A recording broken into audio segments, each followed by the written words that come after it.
Title sequences in anime, as it turns out, are very important. They have the job of conveying the main theme and tone of a series, presenting the characters, showing off action, hyping the viewer for the episode, and a lot of other stuff. Also, at the same time, the OP has to name every major person that worked on the creation of said series. What is even more important, and also way harder to pull off, is making that title sequence entertaining and interesting, so that people actually watch the damn thing and don't even think of pressing that godforsaken skip intro button on Netflix. Listen, I'm no graphic designer, like, at all.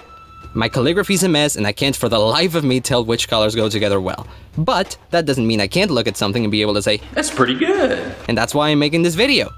So, with that said, I felt like I wanted to talk about anime openings that managed to strike lightning in the bottle and make an intro sequence that both illustrates what the show is all about, while integrating all the names and positions of people in a seamless and creative fashion. And I do this because I've never really seen people discussing something like this, and it surprises me because I obsess over this kind of things ever since I got into anime. Hell, I know more anime openings than I know shows themselves. I've seen well over 200 shows, but I assure you I've seen almost double that amount of OPs. I do admit that this shit is something super niche, and probably nobody besides the people that fall into the intersection of the Venn diagram between graphic design geeks and weeps will enjoy this. Them and maybe Jeff Thu of Mother's Basement. Anime is an old medium, but in my research I noticed that most of the more impressive and creative OPs that I want to talk about came out way after the 90s, and I find that weird because the West has been doing this kind of shit since the late 50s. You've got things like Pink Panther, that one was so influential that it became its own TV show later on. The Good, the Bad, and the Ugly, the classic Bond title sequences like From Russia with Love or the iconic Dr. No, The Man with the Golden Arm, Anatomy of a Murder, Psycho, Walk on the Wild Side, oh hey, that looks familiar. It's a Mad, Mad, Mad, Mad World, basically everything by Saul Bass, holy shit. And yes, I know these are all film sequences, but TV started going in a similar direction since like The Sopranos, with other more modern examples being True Detective, Game of Thrones, Vikings, The Defenders, and Dexter. So it's clear that in the West, the value and importance of a good title sequence has been found very early on, but it might have taken a while before these ideas got into Japan. Well, that's enough dilly-dallying, let's just jump into it already, god fucking damn it! Part 1! What the hell am I even talking about? I know that so far you probably have no idea as to how I want to talk about this shit, and that's only normal because I haven't even explained it yet. In general, to make good usage of the credits in an opening, there are 3 things that I found to be the most important aspects of crafting an interesting sequence, and they are credit style, credit placement, and credit integration. Any title sequence that nails those 3 aspects is sure to be an amazing opening, but they are not all obligatory, nor are they mutually exclusive. A great opening may have great placement of its credits, but it may not have anything to do with the actual visuals of the OP. And likewise, the credits could interact in creative ways with the visuals, but they may not have a style that's interesting or appealing to look at. One thing I want to make clear before we delve deeper into these items is that since, as I said before, none of these items are mandatory, a good OP doesn't even need to have anything interesting happening with the credits. In many occasions, these credits are an afterthought, plastered on top of the visuals because people need to be credited and that's it. And there's nothing wrong with that. There are countless amazing OPs that don't need to rely on the credits to make the sequence interesting. Instead, they achieve this with nothing but the strength of its direction and animation. These OPs tend to be enjoyed more when they're creditless, whereas many of the OPs that we'll talk about later seem to lose something if the credits are removed. So, now that we're done with introductions, let's get right into those items. Part 2! Credit style! Okay, so by style, I'm talking about the most basic aspects, the look of the credits themselves. This includes things like the typeface used, the color, and other extra stuff. Let's go down the list. I'm not going to sit here and pretend you don't know what a typeface or a font is, so let's skip that part. Basically, the typeface will determine how you see the letters in the credits. Most openings opt to use very generic ones.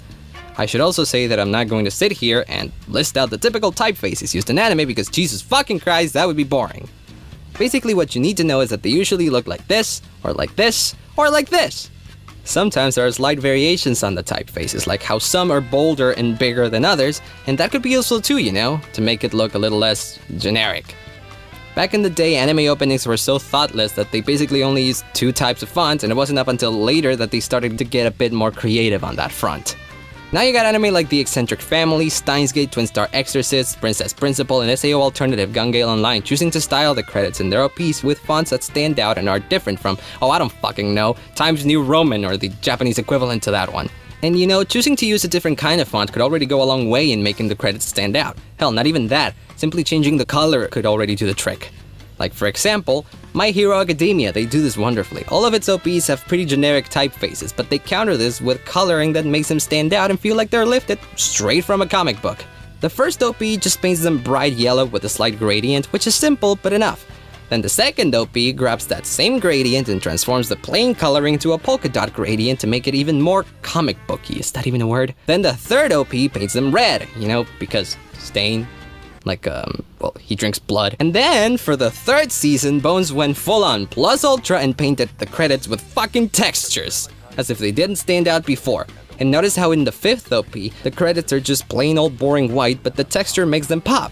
Or Blood C, which much like Hiroaka's third OP, paints the credits red and even throws some blood splatters to them because sure, why not, it looks cool. Or fucking Bloodlet. Hey, what's with all the blood? That paints the credits according to what the visuals in the OP call for, like matching the pink credits with the pink lines in the background, or matching the green credits with the green squares in the background. Or the beautifully stylish opening to Akka. This one also shows some neat credit placement, we'll talk about that later. This OP's strongest suit is how colorful it is, and the credits on each shot know that they have to look like they belong in there, and my god they do.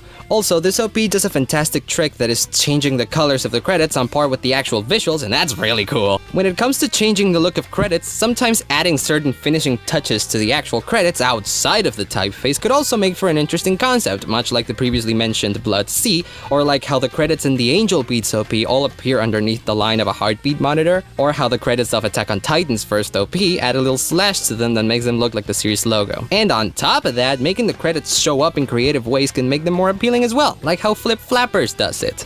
And look, they even add those colorful little squares to the backdrop, or the flashy way that Gamer's OP does it. That one also brings into consideration the color of the credits to make them fit into the actual shot.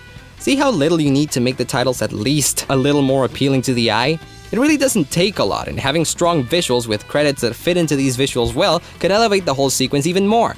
When nailing these techniques to put some style into the credits, you end up with OPs like that of Gangsta, Overlord, Mob Psycho 100, Occultic 9, and many more. Granted, these OPs also excel at other aspects, and hey, that's a good jumping point into the next item on the list. Part 3! Credit placement! Okay, this one's different, given that it's very simple and easy to achieve, and most OPs nail it without even trying too much. Hell, most OPs don't even bother because credit placement is just common sense most of the time. The gist of the matter is to not put the credits on top of the important shit, aka the actual visuals. Yes, the credits do need to be clearly visible and readable, but that doesn't mean that they have to cover up the actual animation work. Most OPs get away with this because, well, it really isn't that hard to grab a credit and place it somewhere that doesn't interfere with everything on screen. That being said, it's not that credits interfering with the visuals don't happen. It was quite common to see that in old school OPs even, presumably because credits needed to be big for them to be visible since the camera quality back in the day wasn't really good. But even then, they tried to include the credits in scenes that weren't very visually intensive, which is something that is still prevalent today, and of course that's how it is. Could you imagine the big action sequence during the chorus of the song being obnoxiously covered up by moon runes? That would suck! But then again, modern OPs like Handshakers and its bratty little brother Wiz exist. Man, what a visual mess those are. But hey, just because they're simple doesn't mean they can't get creative with it. A simple but effective example is the movie Your Name, where the credits for Radwimps very clearly create a line of separation between Taki and Mitsuha, alluding to some kind of barrier standing in the way of these two meeting. And that's very clever. Or how in One Piece's 20th OP, the credits for the opening song appear inside Sanji's flowing cape.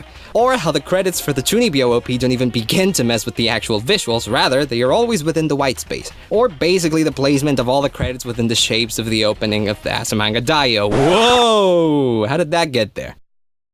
Don't take the swine flu vaccine? What? Hey, Polly! Polly! Hey, Polly! Why the hell are there anti-vax messages on the Azumanga Daioh OP you got me for the video, eh? What do you mean they were already there in the original upload? You found it like that? On YouTube? So you're telling me that the highest quality version of the Azumanga Daioh opening you can find has anti-vax messages? There's no way that's true. Well, I'll be damned, it's actually there. Okay, let's just ignore this and move on then, shall we? Part 4! Credit integration! Okay, now this is big boy time. While the last few items we described are definitely important, this one is the biggest one and undoubtedly the most difficult to pull off, because it's some kind of mix between said previous items. When I say credit integration, I mean when the credits are an actual part of the visual identity of the OP itself, so much so that if you were to take them out, the OP would be missing something. This is something that you don't always see, mostly because the creativity and inventiveness required to pull it off, well, is quite high. But whenever it does show up, it will definitely improve the quality of the whole sequence drastically. Let's start easy. Credit integration doesn't necessarily have to be so intense for it to be cool. You can already get away with simple interactions with the visuals to create interesting sequences.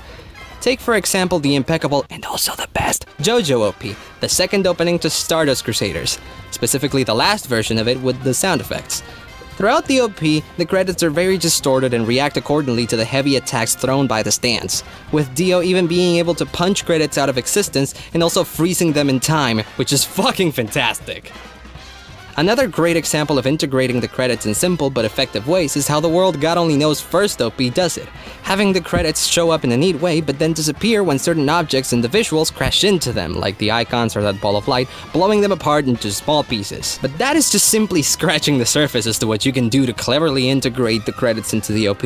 If you aren't able to read Moon Runes, some of the OPs I'm about to mention will make you question what are in fact credits and not text that is an actual part of the OP. So buckle up, I guess.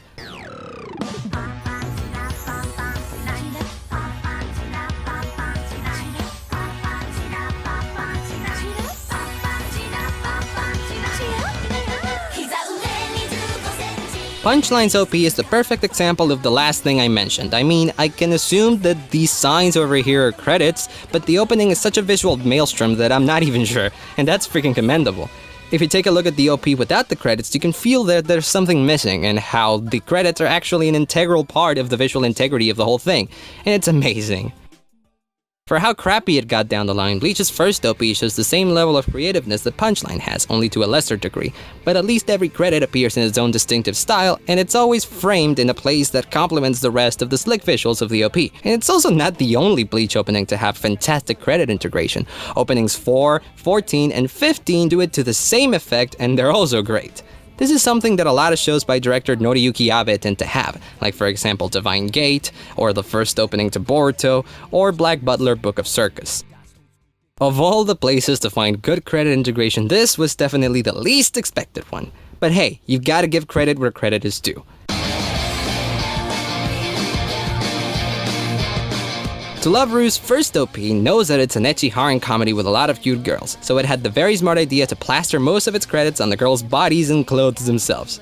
Hey, I'm not really into these kinds of shows, but I do admit that this is a hell of an effective way to sell your show to the target demographic. A similar technique was used in the second version of Angel Beats OP, with the difference that in that OP, the show is not really trying to sell you hot girls, or maybe it's actually trying to sell you one cute girl.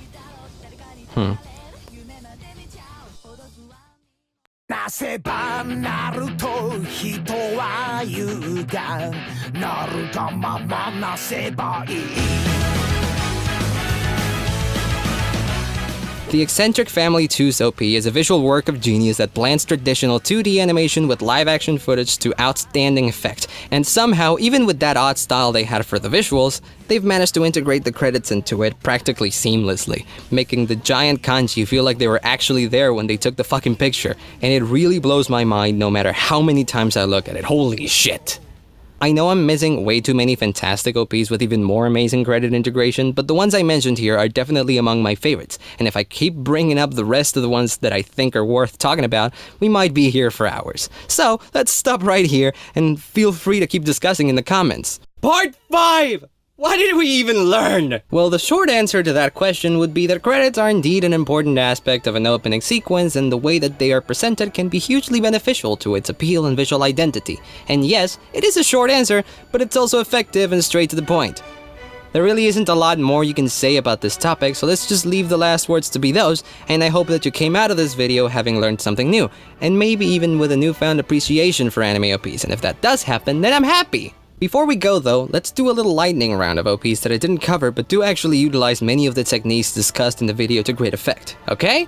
So, There's Cowboy Bebop, Laughing Salesman New, Arakawa Under the Bridge, Sun Gods and the Lions, Latest OP, Maria Holic, Jesus, Chapter's really good at this shit, Kokoku, Pop Team Epic, Battle Programmer Shirase, both Persona 5, the animations OP, Ishihama, you fucking genius, the Tatami Galaxy, Samurai Champloo, Ri Hamatora, Air Gear, Kasai The Perfect Insider, High School of the Dead, Welcome to the NHK, Rosen Maiden Trauman, Tsuritama, Working, Your Camp, Blendes, Michiko and Hatchin, and I'm probably missing like 1,000, but whatever, this video's gone on for long enough, bye!